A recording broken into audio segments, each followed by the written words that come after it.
Sejam bem-vindos a mais uma História do Mundo, meu nome é Pedro, e no vídeo de hoje a gente vai continuar aquela série de vídeos que eu comecei, falando sobre a vida intelectual, e nesse vídeo a gente vai falar sobre um dos pilares dela, a leitura. Para falar sobre isso, eu vou partir de dois pontos, um pouco sobre a minha experiência pessoal sobre a leitura, e também eu escolhi um livro para falar sobre, que é A Arte de Ler, de Émile Faguet, publicado pela Quirion, que é um livro que tem algumas dicas preciosas, e a gente vai falar mais dele no fim do vídeo.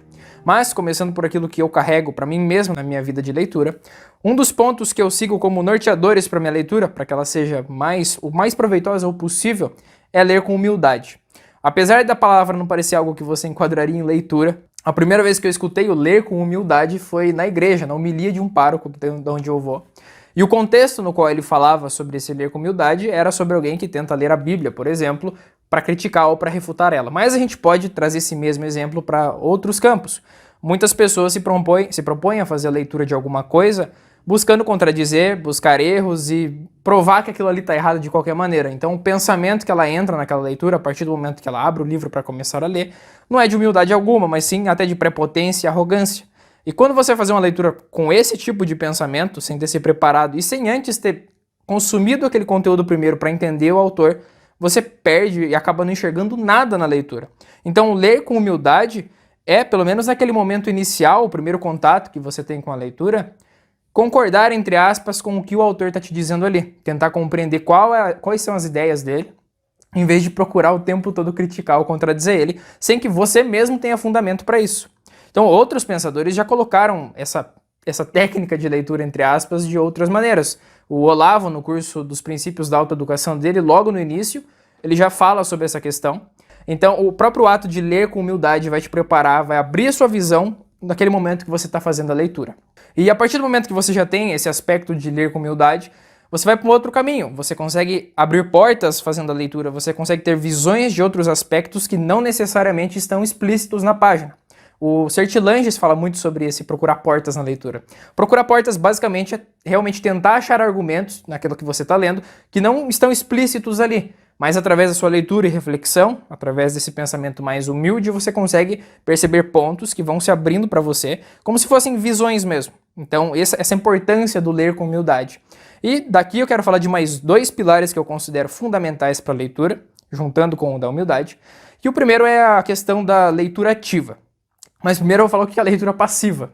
Eu classifico como leitura passiva aquilo que muitas pessoas fazem. Elas pegam um livro para ler, abrem ele, lê de maneira corrida, não anotam, não meditam sobre a leitura, terminam, colocam ele na estante e nunca mais vão encostar naquele livro. Então o livro ele foi uma experiência passageira, muito rápida, não é proveitosa de maneira alguma. Isso é a leitura passiva. A leitura ativa é o total oposto disso.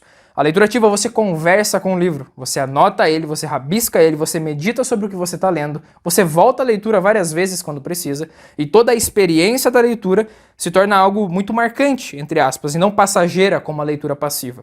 E é claro que para essa questão da leitura ser o mais proveitosa possível, como eu já disse, já entra outros aspectos, como a anotação, como a meditação. E esses são pontos que a gente vai trabalhar em outros vídeos no futuro. E a partir disso, que você já tem o ler com humildade, você tem uma leitura ativa, que é conversar com o livro, você entra no terceiro aspecto, que é um que é difícil as pessoas fazerem, e não é algo fácil de se criar um método para fazer, que é pensar. Então muitas pessoas não pensam sobre o que estão lendo, principalmente quando terminam de ler. A leitura ela requer uma reflexão, meditação, se você preferir. A partir do momento que você termina o livro e nem pensa nele, no que você leu, por mais que você tenha anotado e feito algumas coisas, você acaba esquecendo detalhes fundamentais da leitura e você pode acabar dependendo demais de anotações, o que não é um mal, não é de todo mal, mas o ideal é que você saiba internalizar tudo aquilo que você está lendo. Então agora a gente pode partir para o livro, A Arte de Ler, que eu mencionei no começo. Eu escolhi ele porque a maneira como ele apresenta os pontos no livro eu achei muito pedagógico, entre aspas, as dicas. Não dá para cobrir tudo que ele fala aqui, mas eu separei alguns pontos para falar que eu achei essenciais. O primeiro capítulo, após ele fazer uma apresentação da importância da leitura, assim como eu fiz no vídeo sobre a vida intelectual, que inclusive vai ficar no card na descrição se você não assistiu. O primeiro capítulo ele fala de algo muito simples, mas que para mim mesmo, por exemplo, foi uma pedrada, que é o ler devagar. Naturalmente eu leio muito rápido, não é porque eu tento ler com pressa, mas eu leio rápido. Isso é uma maneira natural de como eu aprendi a ler.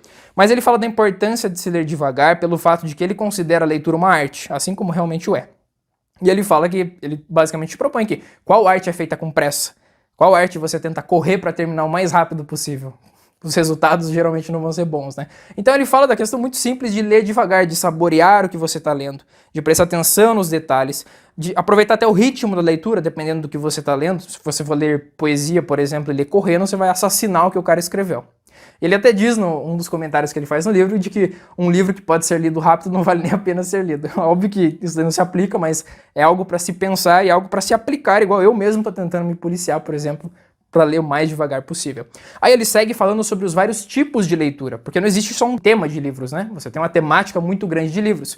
Ele dá vários exemplos. Ele fala, por exemplo, sobre os livros de filosofia, que é algo que as pessoas possuem muita dificuldade. Eu também, inclusive. Se você vai ler um Kant, um Hegel da vida, às vezes você termina de ler a página e você acha que você é um analfabeto no fim dela, porque realmente é uma escrita pesada, complicada.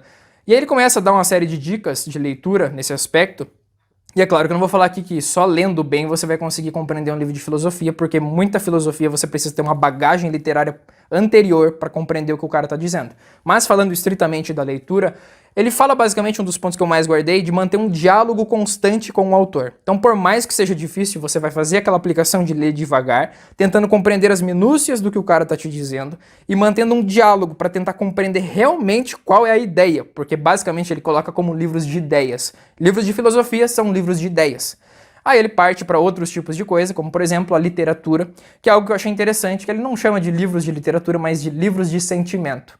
E ele chama disso por um motivo que é muito justo, na verdade. Os livros de literatura são livros de sentimento porque muitas vezes, independente de qual tipo de literatura, você se acaba se identificando com personagens ou com situações justamente por um aspecto sentimental. Então ele fala, por exemplo, dentro da gama de literatura que existe, você vai acabar se identificando, não que ele se identificar superficial de que, nossa, ele é tão minha cara, aquele personagem, mas o se identificar com a situação, com os sentimentos que está se passando ali. E os livros de sentimentos, os livros de literatura, são com certeza um dos mais proveitosos que existem. No vídeo anterior eu já falei muito sobre isso, o que C.S. Lewis falava da literatura, que basicamente são livros que te possibilitam trabalhar outras personalidades, outros eus e outros mundos. Ele segue falando de mais coisas, ele fala de livros de poesia, por exemplo, algo que eu já mencionei aqui, que você tem que respeitar o ritmo, você tem que ler devagar, você tem que respeitar a pontuação, para que você sinta o ritmo no qual aquela poesia foi escrita. Ele fala das peças de teatro, por exemplo, que é um capítulo mais técnico, pelo fato de que ele faz uma comparação muito justa. Ele fala, por exemplo, que se você ler um Shakespeare no papel e for ver uma peça de Shakespeare, são não duas histórias diferentes, mas é muito diferente a experiência que você vai ter. Não que ele ache que um é menor do que o outro, mas ele fala para fazer esse tipo de comparação. Ele segue falando de outras coisas, mas chegando mais para a conclusão do livro, eu separei 2 pontos que ele fala que são interessantes, são 2 capítulos, na verdade. O primeiro é ler autores ruins. E isso é algo que o Chesterton fala, não me lembro se é no Ortodoxia ou no Hereges, mas ele fala sobre o grande valor de se ler livros ruins. Porque são coisas que geralmente caem na mídia e se tornam muito mainstream, né? Se tornam algo famoso, influente, vende demais, e às vezes a gente não entende o porquê. Se você sabe que aquilo é ruim, por que tá vendendo tanto? Então, algo que o Emile Faguet fala no livro, que o Chesterton falava, é que somente lendo aquilo, tendo humildade na leitura, somente se propondo a ler esses livros de autores ruins, é que você vai conseguir compreender o porquê são tão influentes. Como que o autor consegue trabalhar algo e influenciar tanta pessoa, mesmo a leitura sendo ruim, mesmo a escrita sendo ruim.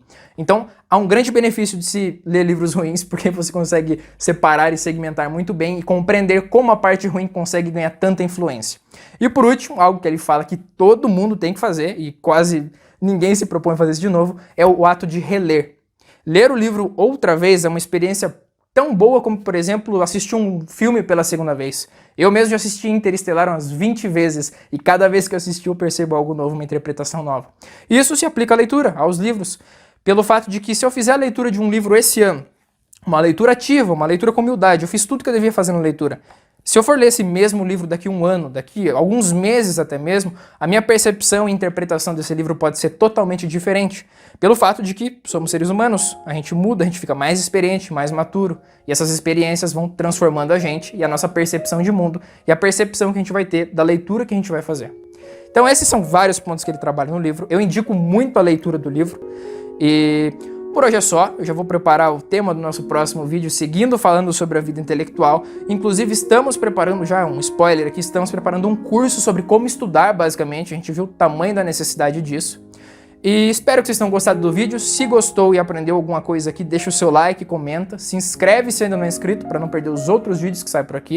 Por hoje é só, espero que tenham gostado e espero vocês na próxima História do Mundo. Até lá!